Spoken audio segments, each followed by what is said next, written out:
And I've got a presentation which I'll share. Let me have a look.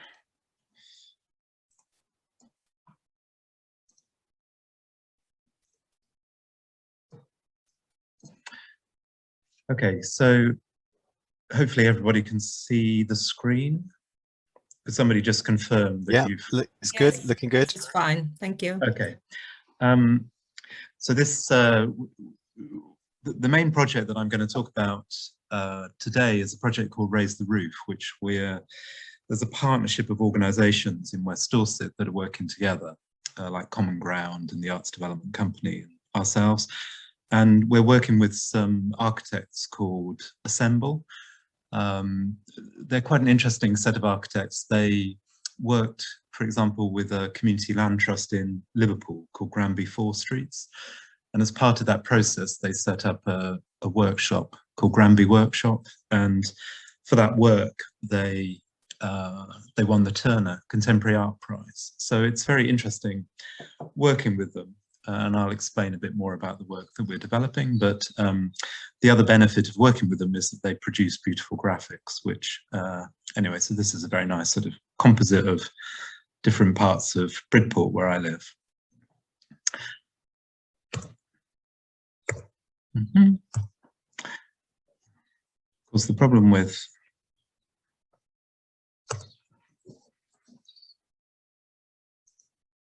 sorry about this. The problem with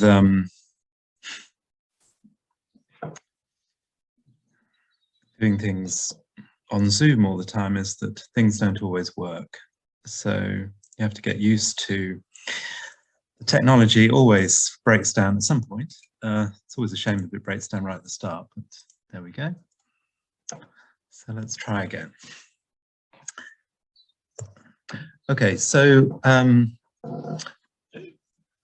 wanted to start just by talking about an example which probably many of you know of, sort of rural or regional regeneration, which is the Mondragon Cooperative. So for me, this was significant because before I went to university, I watched a BBC documentary on Mondragon. It was a long time ago in 1979, but it's always been a place that has fascinated me, and I've been a couple of times on study visits. And Mondragon, they have about 80,000 workers across a whole set of cooperatives. They produce a whole range of goods. They have a bank, they have a supermarket chain. And for me, what was always interesting about Mondragon was the way that the cooperatives connect together, or are connected together, in particular through a set of kind of secondary institutions. So they have a bank, they have a university, they have business development sort of institutes, and they have research and development institutes. And it was this kind of ecology of primary and secondary organizations, which I think has been very critical to the success of Mondragon.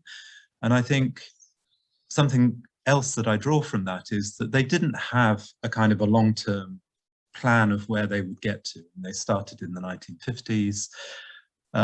It was started by a priest, and he always saw it as a community development and educational experiment, not as an economic experiment.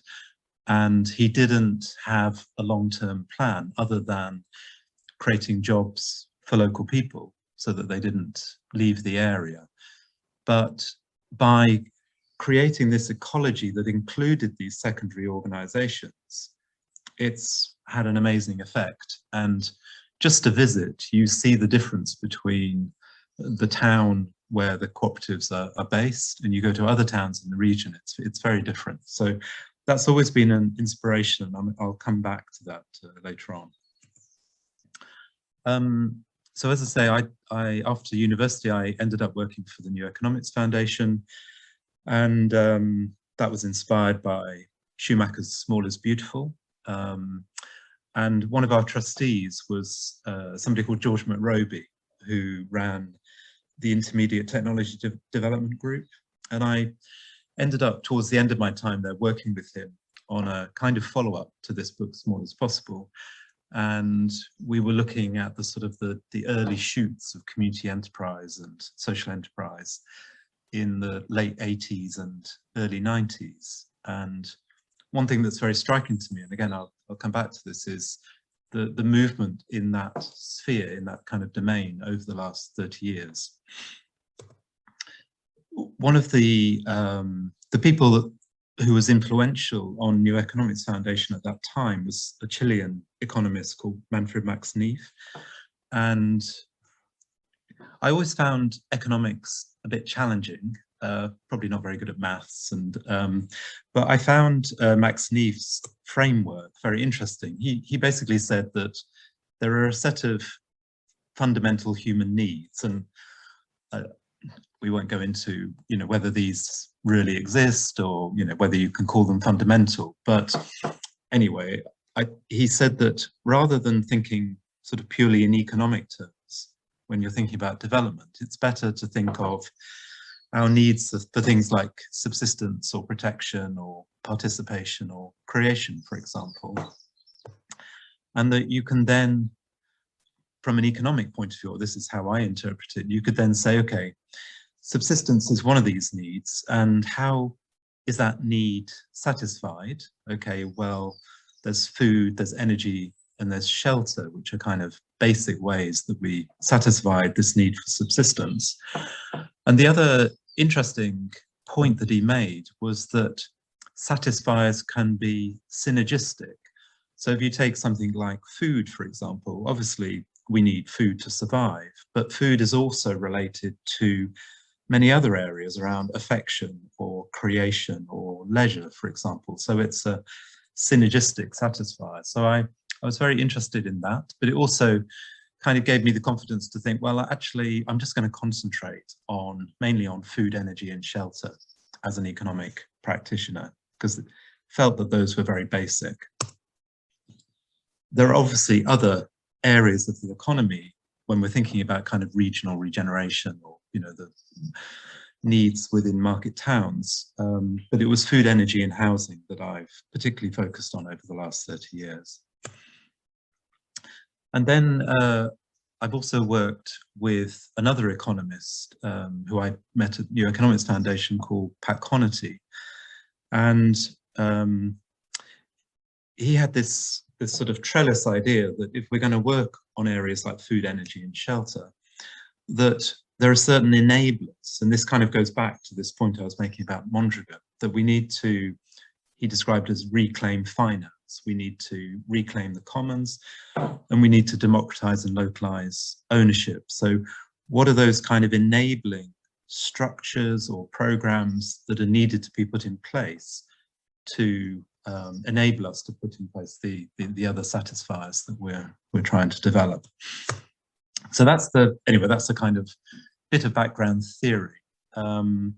So in about 96, I started working quite a lot in the area of local food, things like farmers markets and working with schools. And that then led us to set up a specialist workspace called the Centre for Local Food in Bridport.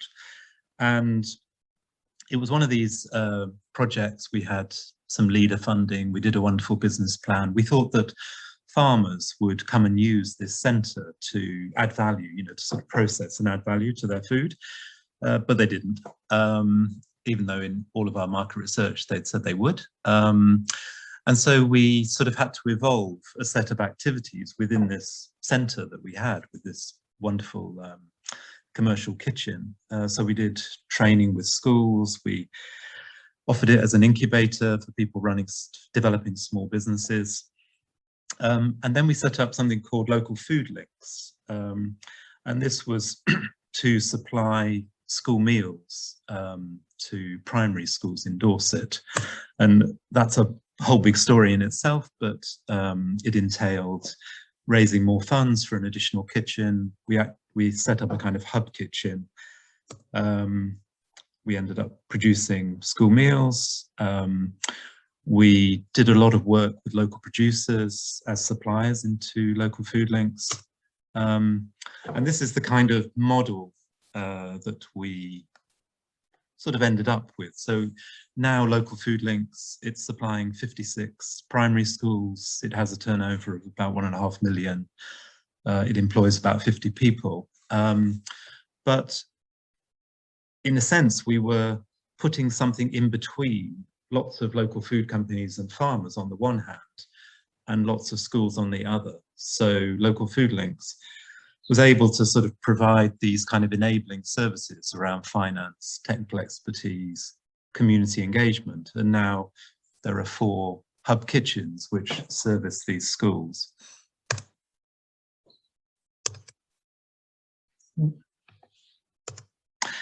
Okay, so anyway, so that was written up in a couple of reports. I sort of stepped down as director of Local Food Links in 2010 and stayed on the board, and then I worked with Cardiff University, sort of writing up the experience, and then we did some work around the future of the community food sector. And then a quick example I wanted to share. This is Dorset Community Energy. So there was some funding, some lottery funding around sort of community resilience in the face of climate change that came in to Dorset about 2013-14, and one of the projects that we proposed was a community energy company, and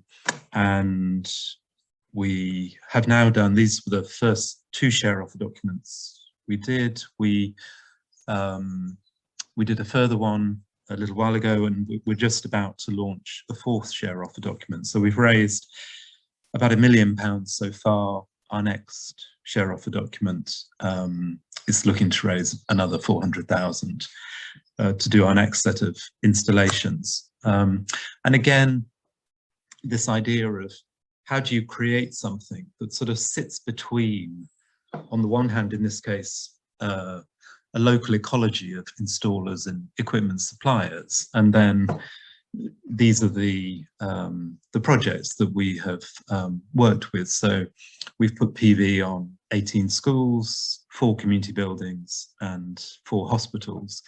And our next sort of phase is working with Weymouth College on a very large installation. So that's our next share offer.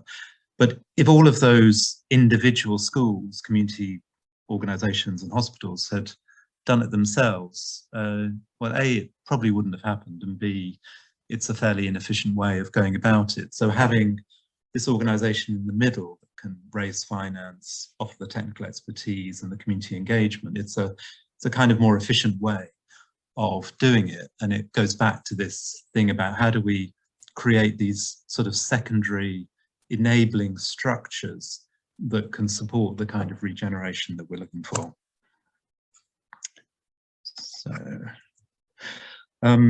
So then just briefly a bit of background about Wessex Community Assets. So in 2001 we got some funding from I think it was the Countryside Agency of it.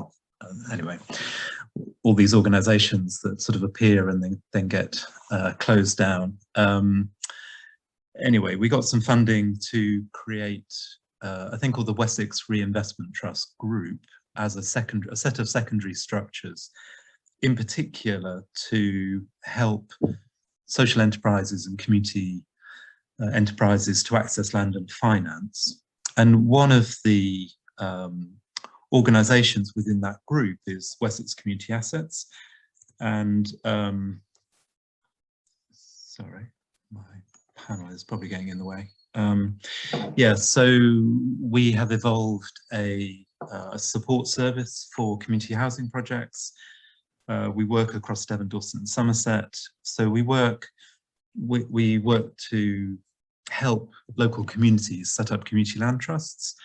So far 22 projects completed, but there's another 50 in progress. So by the time hopefully all of those get through, that'll be about 700 houses that will have been developed through that process.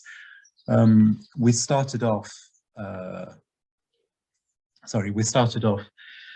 working with projects, working with communities who would try and do everything themselves, but they often took a very long time. And so the last 10 years, we've been working with housing associations, creating partnerships between CLTs and housing associations. And oftentimes the developments that were built were not very sustainable. This one on screen is actually one of the best. This was a passive house development in the Dartmoor National Park. So that was one that we were particularly sort of proud of. But certainly there was a frustration in the work that we did that, and this is just the sort of spread of projects we're involved in. Yeah, there was certainly a bit of a frustration that kind of the design and the construction methods being used for the houses was not quite what we would ideally want, and also that we weren't using local materials. It wasn't really building the local economy, and so that's the kind of starting point for Raise the Roof. So I'll move on to that. These are the housing associations we work with. Okay, so Raise the Roof.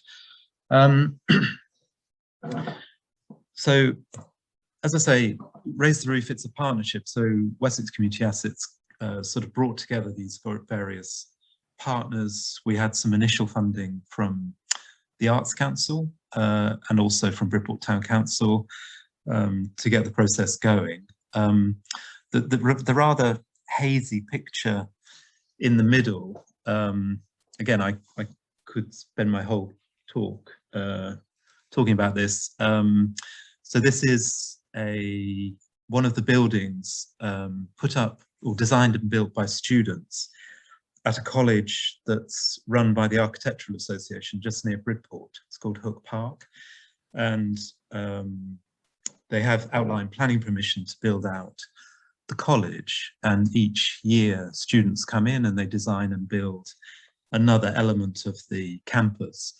And this was particularly interesting because this was accommodation built to a budget of £750 a square metre using SIPS panels that were made from timber from the woodland around Hook Park. So we're very lucky to have Hook and the Architectural Association in West Dorset because it's provided quite an inspiration for the kind of work that we want to do. And then this is Assemble. I remember putting this up in another context where some people from Assemble were present and they said, oh, I'm sorry, but you have to stop using this image because the health and safety officials have told us that it's a very bad advert for site health and safety. Anyway, so ignore that one, please. Okay, so we brought Assemble in to work with us. And so we then had a brief for the project, an initial brief for the project. So the first one was, can we make buildings which are more efficient to build, more affordable to inhabit, and more flexible in adjusting to our changing needs in the long term? And then secondly, can we identify new opportunities for local development and community wealth building by reorganizing how we relate to the land and locally available resources? So that was our initial kind of brief for ourselves. This work built on some other work that came out of the lottery funded programme that I mentioned earlier that had funded Dorset Community Energy. So I did some work on the potential to use local materials in construction and whether that could feed into housing and using timber and other local materials. Obviously, one of there's a kind of set of questions that we're kind of working through at the moment in our sort of next phase of Raise the Roof. The first one is kind of links back to questions around local food, really, which is when you talk about, you know, using local materials in construction, what is the sort of the radius that you might use? Is it West Dorset or is it 60 miles? So that's one of the things that we're sort of looking at the moment. In terms of Dorset, we do have a woodland resource that we can draw on. It tends to be more focused on the larger estates because most of the smaller woodlands are unmanaged and the timber that comes out of it is not so suitable for construction. But there are ways around that, which we're also looking at. And then the other thing is that West Dorset has a very interesting heritage around the making of rope and net. And before the days of carbon-based, materials like polypropylene, that was all based on the growing of hemp and flax. And so we've become very interested in whether it's possible to restart the hemp and flax cultivation in West Dorset. I've actually got a meeting this afternoon with the AONB team who have some funding and are interested in working with us on this. And hemp is very interesting because the middle part of the stalk, which is called the hurd, can be used to create something called hempcrete, which is a very interesting material, which I'll come on to. So anyway, going back to the work with Assemble, we asked Assemble to start by thinking about various house types that could be developed. One of the sort of motivations for this is that a landowner next to Bridport has got planning permission for nearly 1,000 houses to be built. Bridport has about, in the Bridport sort of area, there are about 15,000 people. So that's going to be a significant addition to Bridport. We worked out that for that amount of housing, you're probably talking about £100 million worth of materials that will go into those houses. And so obviously the potential to develop local supply chains is really important. But we also wanted to explore different house types that could also be used in that context. So these are some of the house types that they came up with. And then we started looking at the kind of construction approaches that we could develop, which could be prefabricated locally using frames and panels. So we've done a bit of work on the sort of the detailing of that. So we came to the conclusion that we would really like to work with timber and hempcrete in a local context. And so that raised a second question, which was, what's the optimum design of timber and hempcrete panels? And so we've been looking at examples. For example, this is Dunagro in the Netherlands, who are making these panels in a off-site fabrication manner, producing very interesting buildings in that way. We're working alongside Assemble with an organisation called Material Cultures, which is an offshoot of the Bartlett School of Architecture. And this is a hempcrete barn conversion that they did in Cambridgeshire using hempcrete panels. So we're working with them to develop this. So this then raises the question, okay, well, how then do we develop the local off-site fabrication capacity to be able to actually do this? And we're very interested in the whole shift towards, or the potential shift away from kind of centralized manufacturing approaches to a distributed manufacturing approaches. There's been work, I mean, for example, Exeter University was involved in a project on redistributed manufacturing. There's quite a lot of work almost into the sort of the theory of this, but we're in the process of trying to put this into practice. The idea basically is that you start with digital design, you then manufacture off-site and then assemble the components very quickly on site. And also you integrate within that a circular economy approach, the potential for the components to be disassembled and then to be used in other contexts. So that's also an important part of what we're looking at. Just to say that this, we have got somewhere with this. But this is actually in Devon. I'm also a director of a social enterprise in Dartington called the Woodland Presents. And we raised some leader funding to create a timber fabrication space called the Wood Lab.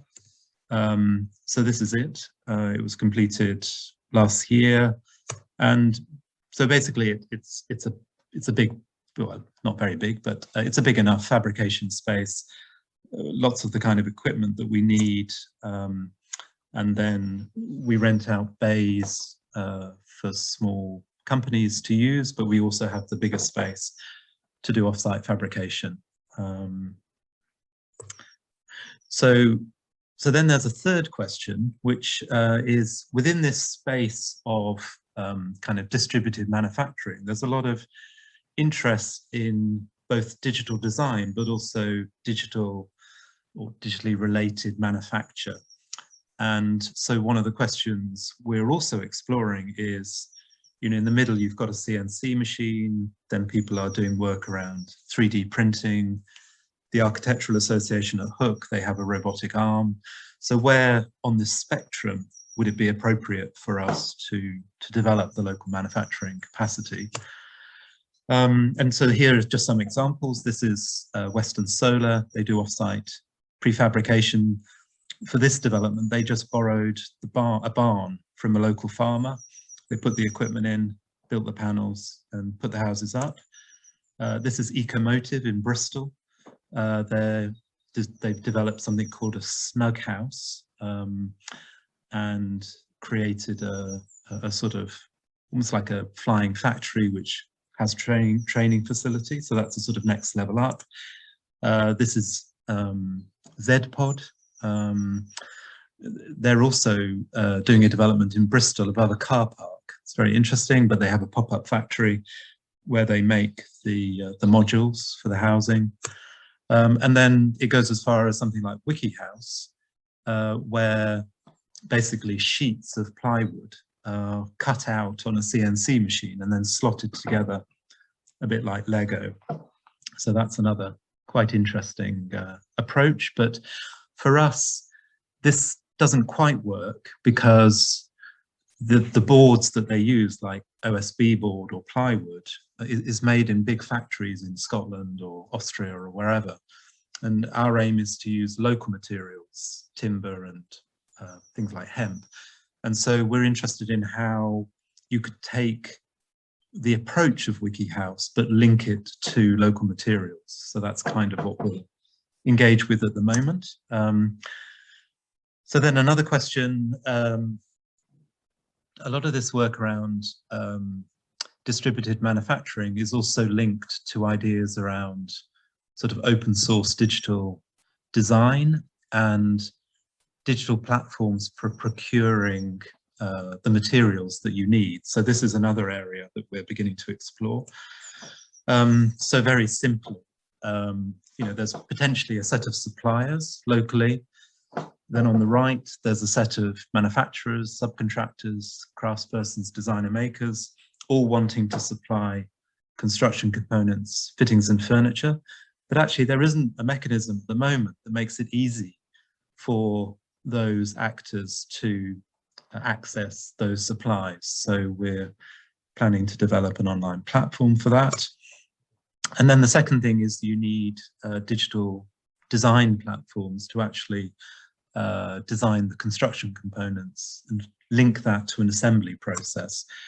And I won't go into this, but this is what Wiki House are developing, and we have a bid in at the moment with Plymouth University to a program called Connected Everything, which would allow us to start to explore these areas. This is my very rough and ready sort of simplistic sort of representation of that, but it's basically anyway, that's a rather bad sort of picture of a kind of potential panel platform sort of linking everything together. Okay, so just to finish off, we have a number of projects which are going to be the next steps for Raise the Roof. So this is the first one. So last autumn, in a sort of pause of the pandemic, we were lucky to run a training program for unemployed people in sustainable construction. The bottom left-hand corner photo is part of that process. We were making a tiny house, which we've donated to a homelessness charity in Somerset. Anyway, we worked with a farmer. We worked at his premises for free.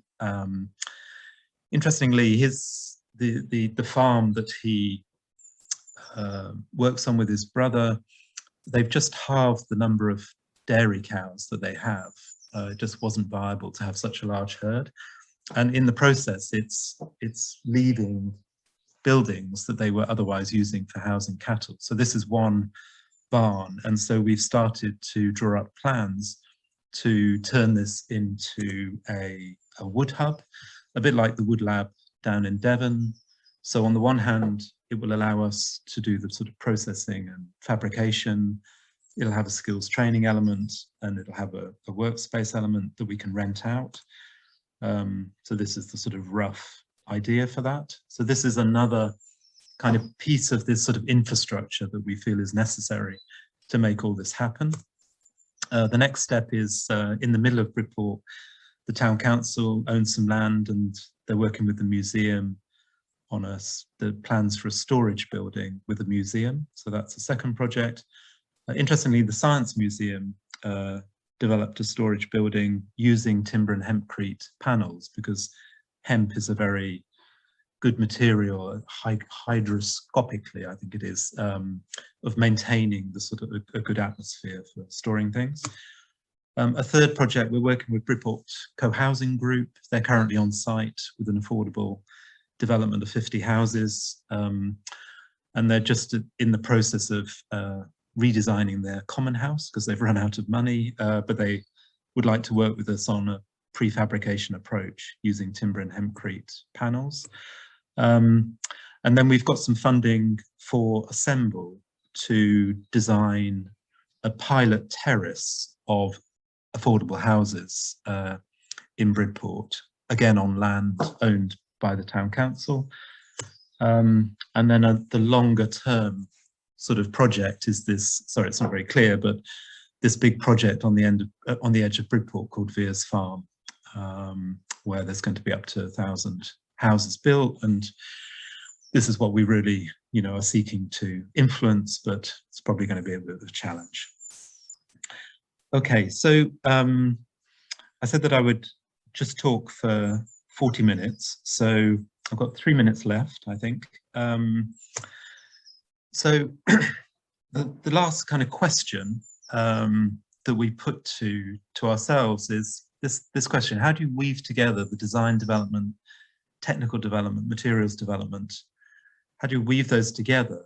But also, how do you draw on both local and non-local expertise?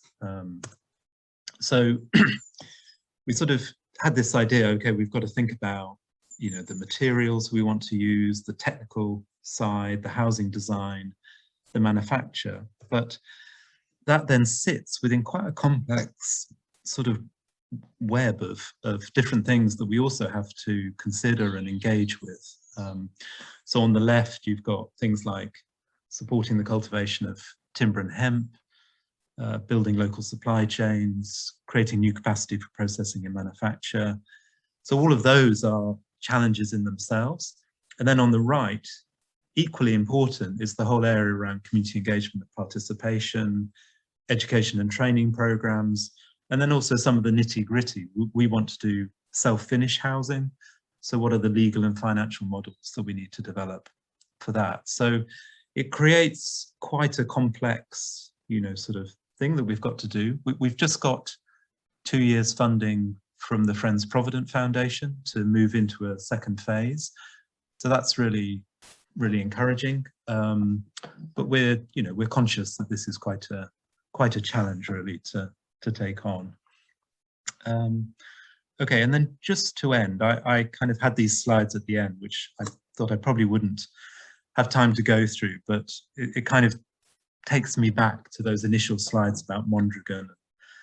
How do we create the sort of the enabling environment that supports, you know, this kind of regeneration approach? So it's clear that, you know, local communities, I mean, certainly places like Bridport, you have this sense that almost like the life kind of gets sucked out of these places. And the challenge is, how do you reverse those trends? What are the kind of things that we need to do to sort of reverse those trends? And it's quite challenging, but that's what we've been trying to do in these core sectors of food, energy, housing.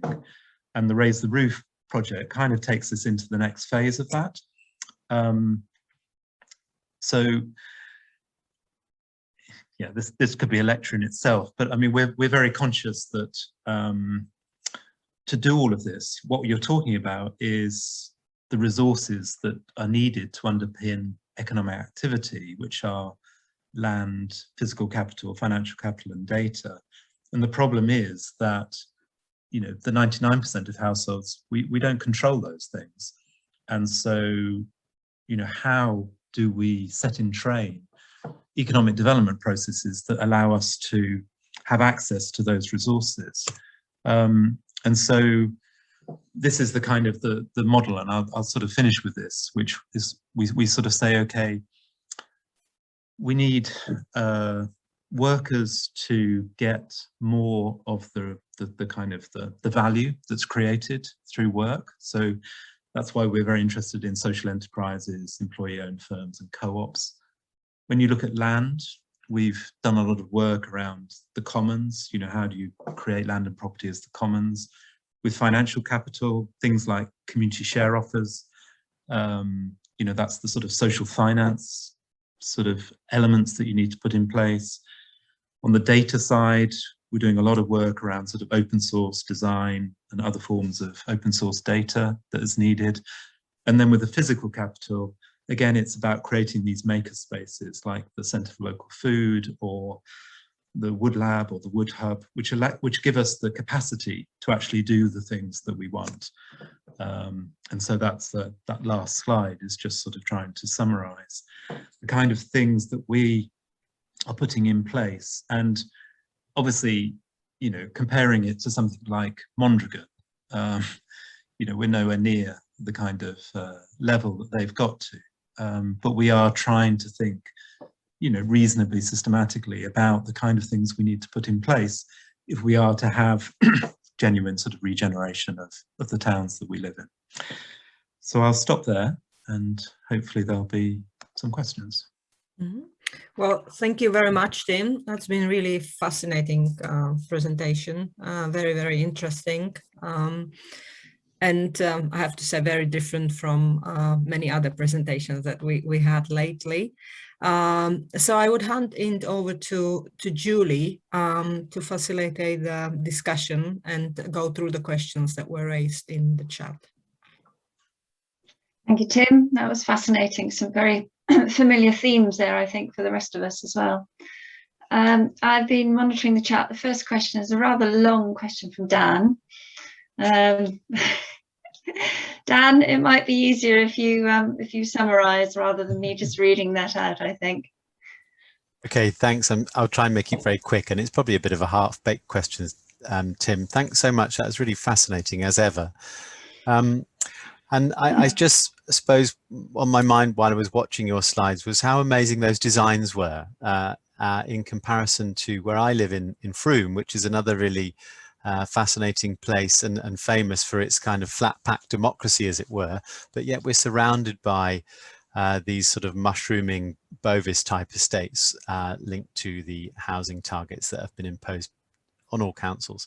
So we don't have to discuss that so much, but my question really was around how, you know, if you think about concepts like the foundational economy, where large institutions have been able to create local benefit through the power of their spending, I just wondered if something like that could apply in this housing situation where you've got housing providers like housing associations and other welfare providers who could somehow collectively pull together to influence design and influence that material transition that you've been describing. So it's not so much about saying, you know, we hate the government and the planning system's rubbish, because we can all take that as read. But, you know, it's more about saying how can collective interest in these issues by, you know, really important welfare and other housing providers change design approaches. Do you think there's, can you address that, do you think? Yeah, I think, I mean, clearly, you know, we've been working in this sort of housing area for 15 years, really. And actually, our first project was with Devon County Council on a county farm, and helping set up High Bickington Community Property Trust. It then did quite a large development. And so all through those 15 years, the kind of building relationships with local authorities and with housing associations has been really critical. So, for example, we've just finished a program sort of over the last 3 years where we had contracts with 14 local authorities and 10 housing associations. But, you know, it's that they're operating, as you say, under constraints set by the government. And it's very hard for them to shift from those constraints, whether those are design constraints or financial constraints. And so that's why we've sort of shifted to one side a little bit to say, okay, on the margins, can we do something a bit more creative? But then can those kind of more marginal, sort of more innovative projects then feed back into the mainstream? And, you know, we're not trying to separate off and say it's all going, because it's not going to all be done by small scale community-led housing initiatives. But without this kind of innovative work, and, you know, I wouldn't say we're being innovative. I mean, we're linking in with really interesting architects, with, you know, departments within universities like Plymouth or UCL, you know, the Bartlett, or working with the Architectural Association. But if you take something like the work that's happening at the Architectural Association, what I've always been struck by over the last 10 years is that the students come up with wonderful, sustainable, innovative designs, but they're not then feeding out into the wider construction world. You know, the world of construction is still stuck in the 19th century. And for all the kind of good words of the government, there's very little shift happening. And so I guess we see some opportunity, because we're able to work with people like Bridport Town Council or Dorset Council, to do a few innovative things on the edge, and perhaps those will influence a more kind of macro political discourse. So, yeah. Thank you. Thanks, Tim. There was a question from Chris before he went off at 1, but I think he's disappeared now. So, Janet, 2 questions about upscaling. 1, are they part of any wider networks doing similar things in the EU or within UK? And 2, how much does government public policy need to help, and at what level does it need to be engaged? I don't know if you want any clarification on that, because Janet's just here. I'm sure she can elaborate. Yeah, I love that phrase about doing innovative things on the edge, but I'm thinking that probably even when they're on the edge, they have some sort of underpinning, and it would be interesting to know the balance between private and social or public that's feeding that, and whether there are ways in which, you know, enabling structures or approaches have helped you with what you've been trying to do, and then how you then hope to link it back into the mainstream. So that was the wider question about networks was there. Yeah, I mean, I think, again, sort of looking back over the last sort of 10 or 15 years around community housing, which would include what in Europe they tend to call collaborative housing. There's been a lot of work to put in place the kind of infrastructure at a national level that will support this kind of activity. So that ranges from a legal definition of community land trusts in the 2008 Housing Regeneration Act, through to, you know, various national funds being set up for the different stages of development of houses, through to working with lenders, because, you know, initially they didn't like ideas around a community land trust holding the freehold and leasing to a housing association. It's all too complicated. So a lot of that work has gone on, and then in 2017 a lot of that work then bore fruit with the Community Housing Fund. So there was £3 million that was, no, £300 million, sorry, allocated by the government to community housing. And that's, it's just been extended for this year only by another 4 million. And because everything's sort of in flux and on hold, we don't know what the successor to the Community Housing Fund might be from next year. But it has been really important. And again, a lot of that was due to the setting up of national networks like the National CLT Network or the National Co-Housing Network, etc. And they all then came together. They saw the danger of kind of fragmentation. So they came together under something called community-led homes or community-led housing. I can never always get it confused. And that has acted as the single voice to the government and has been quite an effective sort of, you know, pressure group, I suppose, to try and get this resources into the sector. So, you know, I mean, it's still within the scale of what's needed in housing. It's still pretty small, but there has been some progress. And there's some good work by various academics at various universities who've been sort of following the development of this sort of community-led housing over the last 10 or 15 years, which I could certainly point you to. And then in Europe, there are various sort of networks and various European funded projects that have looked at sort of initiatives across the EU.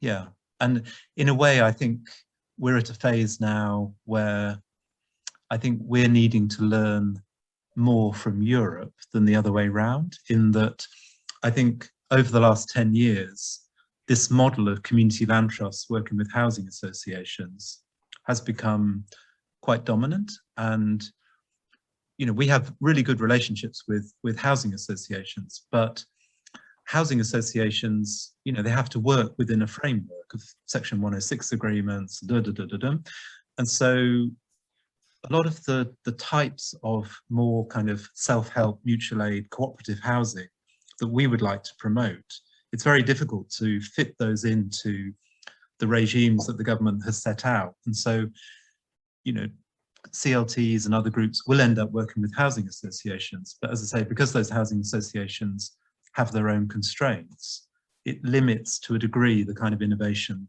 that one could see. So it's really interesting to look across to Europe to see the kind of initiatives on the collaborative housing side that are emerging.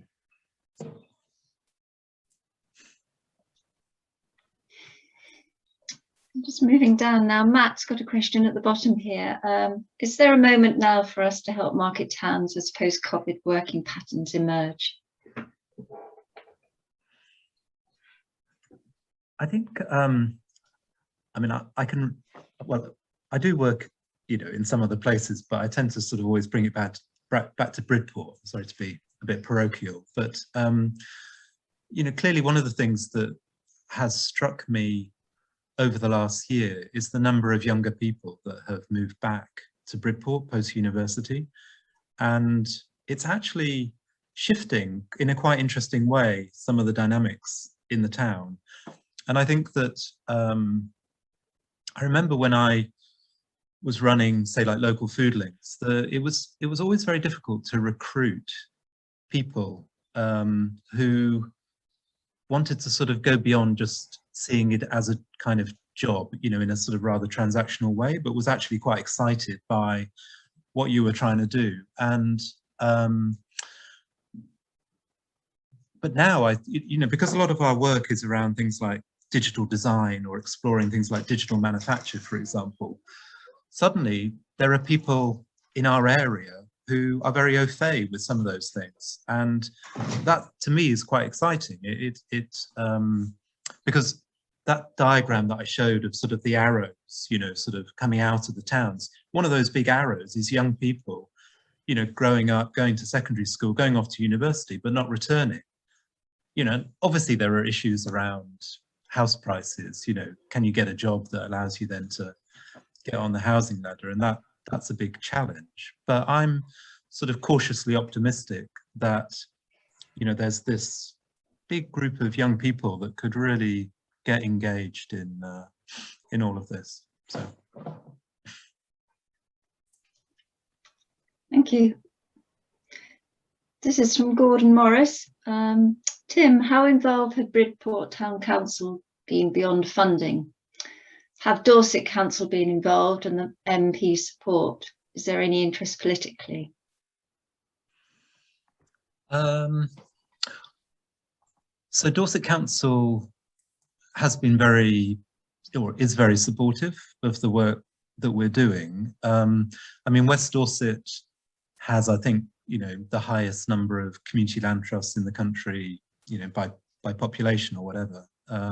And the officer that, was in West Dorset has ended up as the head of housing enabling for Dorset Council. So politically, at an officer level, there's a lot of support, and politically it's seen as a very positive thing. And then, for example, Dorset Council has EU funding for something called the Low Carbon Fund, and we are working with them, hopefully, to get a grant to support the timber and hemp processing and the off-site fabrication. So they're very interested in that. And then with the Town Council, I'm very lucky because I'm working 2 days a week on this next phase funded by the Nationwide Foundation, but my job share partner, Dave Dixon, also works 2 days a week for the Town Council.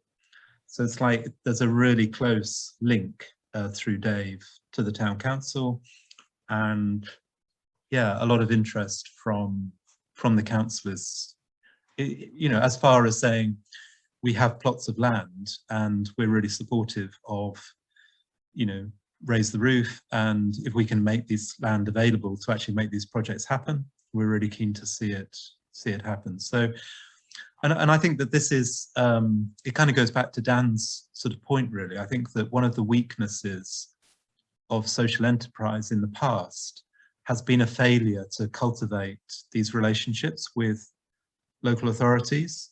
But I think this, the relationship between the civil society and, local government in particular is a really important one. When you look abroad at successful examples, there often is that close relationship between the local state and the sort of social economy sector. And we feel that's a really important thing to develop.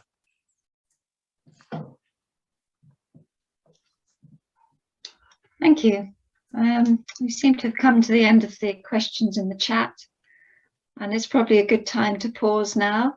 And thank you very much for your contribution. Katerina will remind us that this is going to be available on YouTube on the CCRI channel. So, and I'm sure if you want to talk to Tim individually, he'll be available for a chat. But thank you very much again, Tim. You're welcome. We were in person, we'd be giving you a round of applause now. No, you're welcome. As I say, you know where to find Tim and you know where to find the recording. And please monitor the CCRI website for the next seminar. Yeah. Well, thank you very much, Tim. That's been really very, very interesting. So just a heads up for the next seminar. The next one is on the 27th of May. Again, the same usual time from 12:15. And it's a presentation by Emily Ball from the Royal Agriculture University. sort of looking at understanding the knowledge requirements of dairy breed beef calm rearers. So a very different presentations again, but nonetheless, I think equally interesting. So please join us for the next seminar on the 27th of May. And thank you again very much, Tim, for your fascinating presentation.